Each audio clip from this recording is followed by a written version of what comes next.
When it comes to giving herbs to our children, many of us are uncertain and concerned.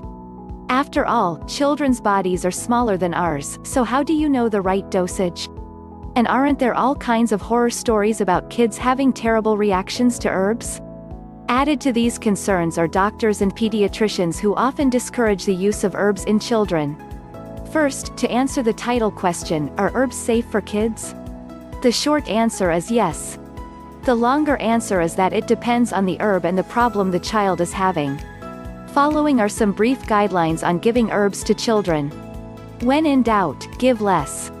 If you are unsure of a dosage, give the smallest possible dose. You can adjust the dosage to fit your child's weight. The adult dose is usually for a 150-pound adult, so a 25-pound child would receive 1/6 the dose.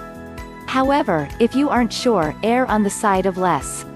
Remember, less is often more when it comes to herbal remedies. Herbal preparations aimed at kids may or may not be effective. There are controversial studies regarding the effectiveness of herbs in many children's remedies. However, remedies and blends sold specifically for children are generally safe. There are herbs that are generally considered safe for children, and are still quite effective. Here is a list of some of those herbs. Chamomile. Peter Rabbit's mother was right, chamomile tea does help calm the nerves. As long as your child does not have a ragweed allergy, the chamomile flower is related to ragweed. This soothing tea can be taken at regular strength by young children. You can also brew up some chamomile tea and mix small amounts of it in the child's regular drinks during the day to help calm nerves and anxiety. Many children enjoy chamomile sweetened with a little honey or stevia. Mints, peppermint and spearmint are safe herbs that are helpful for children. For one thing, peppermint and spearmint taste good and can help flavor other teas that may not taste as good. Mint teas can help soothe digestion and are quite safe for children.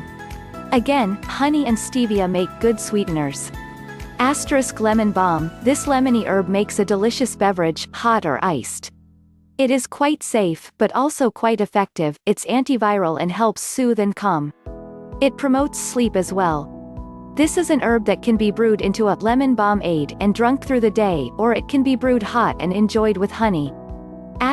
Fennel. This time-honored remedy for colic in babies is considered a safe herb for children. Brewed into a tea, fennel seeds help digestion and soothe the stomach. It has been shown in studies to be as effective as commercial gas relief drops. It tastes a bit like licorice and makes a pleasant tea. For more videos, don't forget to subscribe. Arthritis comes in various forms, but it's always painful. The typical medical approach is to take some sort of pain medication, usually non-steroidal anti-inflammatory drugs, or NASDs, that might result in various side effects, such as stomach pain. Thankfully, there are some natural, herbal approaches to arthritis pain management. Here are some of them. 1. White willow. The bark of the willow, especially the white willow, has been used to relieve pain and inflammation for decades, even centuries. It contains a substance called salicin, which is the basis for aspirin. White willow can be taken as a tea or in capsule form, preferably with food. 2. Stinging nettle. This persistent weed may provide significant relief for arthritis sufferers. You can use it topically or take it internally. If you use it topically, you take advantage of stinging nettle's sting, slapping the plant onto the area of your body that is experiencing arthritis pain. Cooking and eating stinging nettles, the stings disappear when it's cooked. As a vegetable can also help. Stinging nettles contain significant amounts of the mineral boron, which is said to help the bones and joints retain calcium. 3. Red pepper, capsicum. Red pepper's heat comes from a substance called capsaicin, and it's this same substance that helps relieve arthritis pain. Capsaicin acts as an endorphin trigger. Endorphins are the body's natural painkillers. If you like spicy foods, add some red pepper to your daily diet in the form of hot pepper sauce, or by adding ground red pepper to foods. Red pepper can also be applied topically. Red pepper capsaicin creams are available in most drugstores, but make sure you wash your hands after applying it, or wear gloves when applying. You don't want to get it in your eyes. 4. Foods and spices. There are various foods and spices that you can incorporate into your foods for arthritis relief. Here are some of them. Ginger, drinking a cup or 3 of ginger tea every day is said to help arthritis pain. It works as an anti-inflammatory, relieving the pain and swelling of arthritis.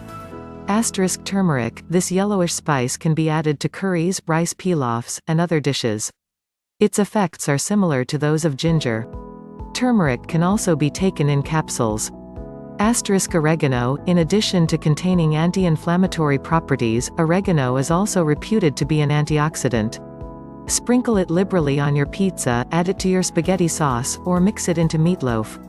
Oregano can be added to a lot of Greek and Italian foods. Have you ever heard the ancient saying, "Let your medicine be your food, and food be your medicine"? It's a wise saying by Hippocrates, the ancient Greek physician, from whom originates the Hippocratic oath taken by doctors. Oddly, while modern doctors recognize Hippocrates' contribution to medicine in the form of the oath, the idea that our food can be our medicine is generally not included in the practice of modern medicine. The good news is, foods are still medicines, and you can affect your health positively with the foods you eat. If you'd like to incorporate more healing herbs and foods into your diet, here are some tips that can help. Herbs. The healing power of various herbs is becoming more and more recognized and accepted. Here are some of the more readily available herbs that you can add to your foods to boost their healing power. Ginger is an effective anti-nausea remedy and has significant antibacterial properties. The fresh root, sliced or diced, can be added to stir-fries, and it can be candied and eaten out of hand. Oregano, a tasty herb when added to pizza, spaghetti, and so forth, is considered an antioxidant. Antioxidants help mop up free radicals in the body, which are byproducts of the body's metabolic processes. Free radicals are implicated in the development of arthritis and other inflammatory conditions. So sprinkle this herb on regular dishes that are Italian or Greek in flavor. Rosemary is another antioxidant herb, and may help enhance memory and prevent cataracts. It may even help prevent the onset of Alzheimer's disease. Rosemary is very good when used in meat marinades and sprinkled on dishes like pizza, focaccia, or pasta. Turmeric is commonly found in Indian curries. It has a yellowish color and earthy flavor, and is said to help reduce the pain and inflammation of arthritis. Turmeric can be added to soups and stews, curries, stir-fries, and other dishes. Foods. The food you eat, not just the herbs you put on it, can help heal, too. Here are some suggestions. Garlic is a powerful preventer of colds and flu, and it has antifungal and antimicrobial properties. You can make garlic sauce for pasta, add it to soups, and base many meals around this simple food. Onions are like garlic in their healthful properties. They are perhaps even more versatile, they can be made into a dish on their own or added to other foods. Berries are known for their antioxidant power. Add berries to salads or eat them out of hand. You can also freeze them and blend them into smoothies. When you go to the grocery store, you probably see an entire shelf or several shelves dedicated to various types of honey. When we're talking about honey as a healing remedy, though, it's important that raw honey is used. Raw honey has not been sterilized with high heat, and it has anything added to it. Raw honey varies quite a bit too. There's wildflower honey, Tupelo honey, organic honey, and clover honey. A good middle road is raw wildflower honey. It tends to contain the medicinal qualities of a variety of wildflowers, and when you're trying to kill germs, the more germ-fighting constituents, the better. How is honey used? One of the great things about honey is how good it tastes. Children over 1 year of age respond well to honey as a treatment. Here are some of honey's healing uses. Burns. Honey has been shown in various studies to be an extremely effective burn treatment. It has various antibacterial compounds that have yet to result in bacterial resistance, and its moist nature helps keep burned skin supple and reduces moisture loss. If you use honey to treat minor burns, simply spread honey over the burn and cover lightly with gauze. Honey does not need to be refrigerated, but it feels good on a burn if it's chilled. Coughs and colds. Studies have shown that regularly eating raw honey helps prevent colds. It also helps soothe coughs and sore throats. Its viscous texture coats the throat and has a cough-suppressing effect. Its antibacterial properties help fight throat infections and upper respiratory infections. By gently heating raw honey and mixing in healing herbs such as sliced ginger, steeping for a few hours, and straining out the herbs, you can create a healing cough syrup. Cosmetics honey is good for dry skin due to its high moisture content, and its antibacterial qualities may help with skin infections like acne. Plain yogurt mixed with honey makes a soothing cleanser or facial mask. Sugar mixed with raw honey and sweet almond oil makes a moisturizing exfoliant. Allergies. Interestingly enough, regularly eating raw honey may prevent allergic symptoms, particularly those of hay fever. Because raw honey contains residual pollen and other plant components, the theory is that the low levels of exposure, such as occurs with allergy shots, may reduce sensitivity to common allergens.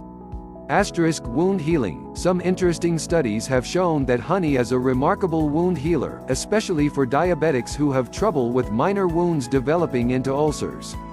It may even reduce scarring and tends to be less painful than conventional antiseptics.